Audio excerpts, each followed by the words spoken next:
ಸ್ನೇಹಿತರೆ, ನಾವಿವತ್ತು ಒಂದು ಬೀಮ್ ಇದ್ದುಂಟಲ್ಲ ಲಾಕ್ ಫಿಕ್ಸ್ ಮಾಡ್ತಿದ್ದೇವೆ. ತುಂಬ ಬೇಗ ಮಾಡ್ತಿದ್ದೇವೆ ಇವತ್ತು ಕಾಂಕ್ರೀಟ್. ಈಗ ಲಾಕ್ ಫಿಕ್ಸ್ ಯಾವ ರೀತಿ ಮಾಡೋದಂದರೆ, ನಿಮಗೊಂದು ಅಂಗಡಿಯಲ್ಲಿ ಉಂಟಲ್ಲ ಲಾಕ್ ಫಿಕ್ಸ್ ಅಂತ ಈ ಥರ ಬಾಕ್ಸ್ ಸಿಗ್ತದೆ. ಒಂದು 800-900 ರೂಪಾಯಿಗೆ ಸಿಗ್ತದೆ. ಅದನ್ನು ತಗೊಂಬಂದು ಅದರಲ್ಲಿ ಒಂದು ಪೌಡ್ರ್ ಮತ್ತು ಒಂದು ಲಿಕ್ವಿಡ್ ಇರ್ತದೆ.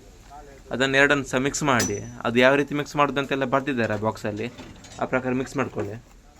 ನಂತರ ನೀವು ಡ್ರಿಲ್ ಮಾಡ್ತೀರಲ್ಲ, ನಿಮಗೆ ಈಗ 12 mm ರಾಡ್ ಆದರೆ ಉಂಟಲ್ಲ, ಅದು ಡ್ರಿಲ್ ಮಾಡ್ತೀರಲ್ಲ, ಅದೊಂದು 4.5 ಇಂಚ್ ಡೆಪ್ತ್ ಹೋಗಬೇಕು ಅದರದ್ದು.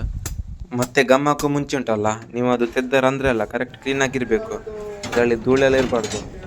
ಅದಾದಮೇಲೆ ರಂಧ್ರಕ್ಕೆ ಗಮ್ ಹಾಕಿ 12 mm ರಾಡ್ ಹಾಕಿ ಸ್ವಲ್ಪ ಟರ್ನ್ ಮಾಡಿ, ಏನಕ್ಕಂದರೆ ಒಳಗಡೆ ಇದ್ದ ಗ್ಯಾಪ್ ಎಲ್ಲ ಕರೆಕ್ಟ್ ಫಿಲ್ ಆಗಬೇಕಲ್ಲ, ಅದಕ್ಕೋಸ್ಕರ. ನಂತರ ಒಂದು 10-20 ನಿಮಿಷ ಬಿಡಿ ಗಟ್ಟಿ ಆಗಲಿಕ್ಕೆ. ಜೋರು ಬಿಸಿಲಿದ್ರೆ 10 ನಿಮಿಷ ಸಾಕು, ಇಲ್ಲಾಂದರೆ ಒಂದು 20-30 ನಿಮಿಷ ಬಿಟ್ಟರೆ ಒಳ್ಳೆಯದು. ಇಷ್ಟು ಫ್ರೆಂಡ್ಸ್, ಲಾಕ್ ಫಿಕ್ಸ್ ಆಯಿತು. ಹಾಗೆ ಈ ವಿಡಿಯೋ ಇಷ್ಟಿದ್ರೆ ಒಂದು ಲೈಕ್ ಮಾಡಿ, ಹಾಗೆ ಸಪೋರ್ಟ್ ಮಾಡಿ. ಇನ್ನು ನೆಕ್ಸ್ಟ್ ವಿಡಿಯೋದಲ್ಲಿ ಸಿಗೋಣ. ಬಾಯ್.